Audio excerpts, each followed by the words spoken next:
Barrister Aqeel ملک نے بھی کہا کہ ہم نے پی ٹی آئی کو آفر کی ہے کہ وہ آئیں مذاکرات کریں، بات چیت کریں، سیاسی استحکام لانے کی کوشش کی جاتی ہے۔ لیکن دوسری جانب ہم نے یہ بھی دیکھا کہ یہ بھی ایک دھمکی دی جا رہی ہے یا پی ٹی آئی کو بتایا جا رہا ہے کہ کے پی میں گورنراج بھی لگایا جا سکتا ہے۔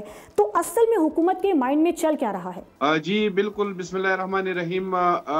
بالکل یہ سیاسی درجہ حرارت جو ہے ان کو میرے خیال میں پہلے سے ہی کم کرنا چاہیے تھا، اور بارہا ہم لوگ جو ہے ان کے سامنے بیٹھے ہیں۔ ہم بحیث اپوزیشن پوری اپوزیشن ان کے سامنے بیٹھی ہے کہ بھئی آپ اپنے درجہ حرارت جو ہے ٹیمپریچر تھوڑے کول ڈاؤن کر لے، تھوڑا سا کمپرومائز کر لے۔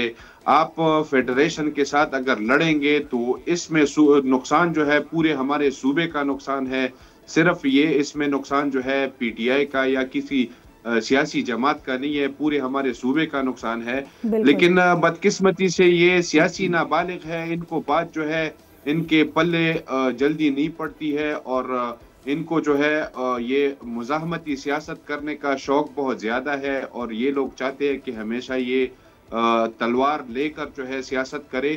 تو اس طرح تو آپ فیڈریشن کے ساتھ اگر آپ اس طرح لڑائی کریں گے تو اس میں الٹرنیٹلی نقصان کس کا ہے؟ یہ صرف اور صرف یہ مجھے بتائے کہ نقصان کس کا ہے؟ نقصان تو صوبے کا ہے، ان کا کیا جا رہا ہے؟